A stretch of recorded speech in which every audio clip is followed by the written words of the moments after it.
Dia 157, Deuteronômios, capítulo 10. Naquela ocasião, o Senhor ordenou: corte outras 2 tábuas de pedras, iguais à primeira, volte a subir para encontrar-se comigo no monte e faça a arca de madeira.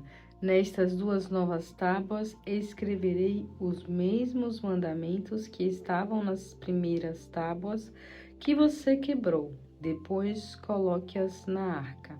Então fiz uma arca de madeira de acácia, preparei 2 tábuas de pedra como as primeiras e subi o monte levando nas mãos as 2 tábuas. Então o Senhor escreveu nelas o que tinha escrito anteriormente, ou seja, os 10 mandamentos que ele havia falado a vocês no monte no meio do fogo. No dia em que vocês estavam embaixo observando, e depois entregou as tábuas para mim. Desci o monte e coloquei as 2 tábuas na arca que eu tinha feito. E ali ficaram de acordo com a ordem do Senhor. Os israelitas partiram então de Beerote-Bene-Jacã e foram até Moserá. Ali Arão morreu e foi sepultado. Eleazar, o filho de Arão, foi o seu sucessor no sacerdócio. Depois viajaram para Gudigodá e de lá para Jotabá, terra de ribeiros de águas. Foi ali que o Senhor separou a tribo de Levi para carregar a arca da aliança com os 10 mandamentos, para estar diante do Senhor, para o servir e para abençoar o povo em nome do Senhor. A tribo de Levi ficou encarregada dessa função para sempre. Tanto é que ainda continua fazendo isso até hoje. Esta é a razão porque a tribo de Levi, diferentemente das outras tribos irmãs, não recebeu nenhum território de herança na terra prometida. Porém, como o Senhor prometeu, Ele mesmo é a herança dos levitas. E como já disse, fiquei no alto do monte outros 40 dias e 40 noites, como na primeira vez. Ainda desta vez, o Senhor atendeu a minha oração e não quis destruir o povo. Entretanto, o Senhor me disse: levante-se e vá à frente do povo, para que entrem e tomem posse da terra que prometi dar aos seus antepassados. E agora, ó Israel, o que é que o Senhor, o seu Deus, requer de você? Somente isto: que tema o Senhor, o seu Deus, que ande em todos os seus caminhos, que ame e sirva ao Senhor, seu Deus, de todo o seu coração e de toda a sua alma, guardando os mandamentos do Senhor e as suas leis, que hoje ordeno a você para o seu bem.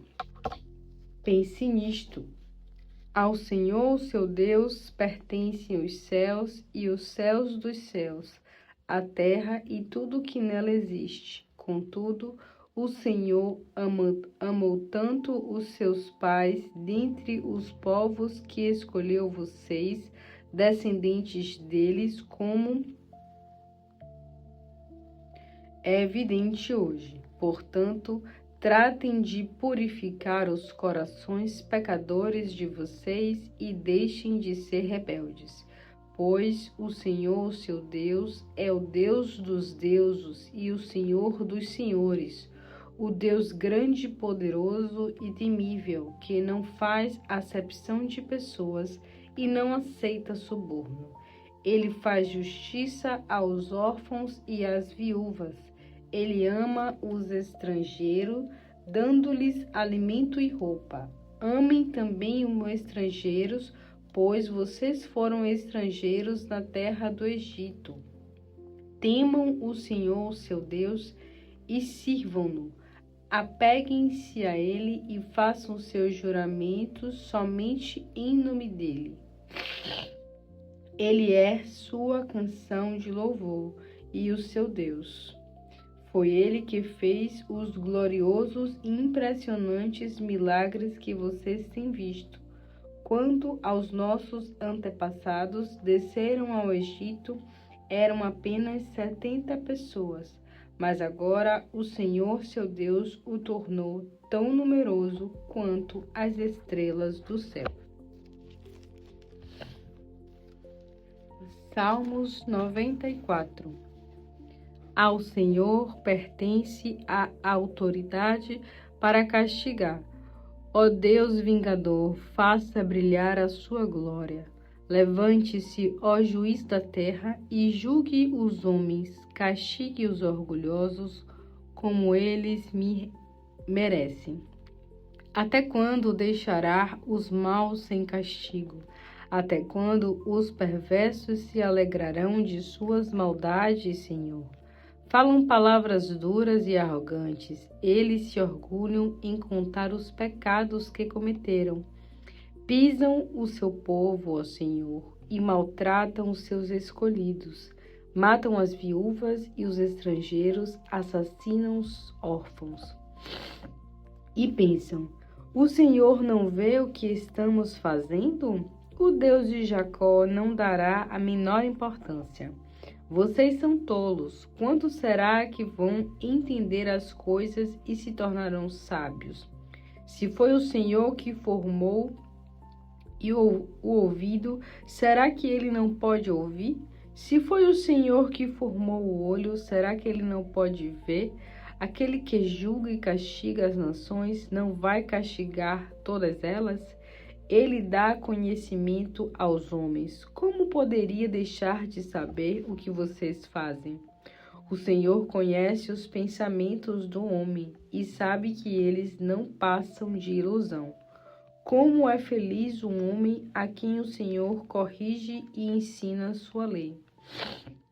Assim sua mente ficará em paz e ele esperará com paciência o dia em que os maus serão castigados, pois o Senhor nunca abandonará o seu povo, nem deixará os seus escolhidos à própria sorte, porque são a sua herança. Ele fará os juízes julgarem com justiça novamente, e os retos de coração a seguirão. Quem se levantará para me ajudar contra os maus? Quem ficará ao meu lado contra os que fazem mal? Se o Senhor não tivesse me ajudado, eu já estaria no reino dos mortos há muito tempo. Quando eu gritei socorro, estou caindo. O seu amor cuidadoso, Senhor, me amparou e me pôs em pé. Quando minha mente estava cheia de dúvidas e preocupações, o Senhor me consolou e encheu o meu ser de alegria. Por acaso, o Senhor deixa um governo mau e injusto associar-se com o seu nome? Eles torcem as leis para poderem fazer o mal, ajuntam-se para destruir os justos e condenam os inocentes à morte. Mas o Senhor é a minha fortaleza segura. O meu Deus é rocha firme onde encontro refúgio. Ele fará a maldade desses homens cair sobre eles mesmos. Deus destruirá essa gente com o pecado que eles vivem cometendo. O Senhor, o nosso Deus, acabará com eles. Isaías 38. Neste período, o rei Ezequias ficou gravemente doente. O profeta Isaías, filho de Amós, foi visitá-lo e lhe disse: Assim diz o Senhor, tome as providências necessárias para a sucessão no trono de Judá, porque você não vai sarar desta doença, você vai morrer. Quando Ezequias ouviu essas palavras, virou o rosto para a parede e orou ao Senhor. Senhor, lembre-se de que o tenho servido com fidelidade e de todo o coração. Sempre me esforcei para lhe obedecer. E Ezequias chorou amargamente. Então o Senhor falou o seguinte a Isaías: vá ao palácio e diga a Ezequias assim: assim diz o Senhor, o Deus de Davi: ouvi a sua oração e vi suas lágrimas que derramou. Acrescentarei mais 15 anos à sua vida. Eu livrarei você e esta cidade das mãos do rei da Síria. Defenderei Jerusalém. Esta será a prova de que o Senhor vai cumprir o que prometeu. Farei voltar em 10 graus a sombra que o sol deixa no relógio do sol do seu pai, o rei Acaz. Assim, a luz do sol retrocedeu 10 graus. Depois de curado de sua doença, o rei Ezequias escreveu o seguinte cântico: eu disse, em pleno vigor dos meus dias, tenho que passar pelas portas da sepultura e ser roubado do restante dos meus anos? Eu disse, nunca mais verei o Senhor na terra dos viventes. Em breve eu não olharei mais para a humanidade, nem vou me encontrar com os meus conhecidos. A minha vida foi arrancada de mim como uma frágil tenda de pastor, carregada por um forte vento. Como alguém que, tecendo uma roupa, corta um fio. De dia e noite eu pensava que Deus ia tirar a minha vida. Esperei pacientemente pelo alvorecer, mas como um leão ele quebrou todos os meus ossos. Dia e noite eu pensava que Deus ia tirar a minha vida. Meus gemidos pareciam de uma pomba, a minha fala ficou fraca como o pio de uma andorinha. Olhando para os céus, enfraqueceram os meus ossos. Ó Senhor, estou sofrendo muito, ajude-me. Mas o que posso dizer? Foi Ele mesmo quem prometeu e Ele mesmo fez isso. Depois de passar por tanto sofrimento, os últimos anos da minha vida serão de humilde diante de Deus. Senhor, os homens só podem continuar vivos por suas ações, e por elas também vive o meu espírito. A minha vida depende completamente do Senhor. O Senhor me devolveu a saúde e me deixou viver. Agora eu posso compreender. Todo esse sofrimento foi para o meu próprio bem. O Senhor me amou e me libertou da cova da destruição. Além disso, perdoou todos os meus pecados. Os cânticos de louvor a Deus não partem da sepultura.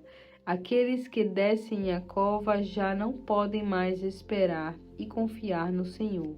Os vivos, somente os vivos, é que louvam o Senhor, como eu estou fazendo hoje. Os pais contam os filhos com alegria a sua grande fidelidade.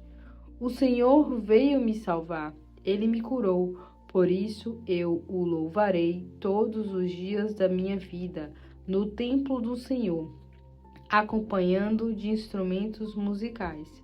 Isaías havia dito aos servos do rei Ezequias: façam uma pasta de figos e coloquem como um emplastro sobre a úlcera. Assim o rei ficará curado de sua doença. Ezequias havia perguntado: que sinal o Senhor vai me dar de que vou ser curado? E poderei subir novamente ao templo?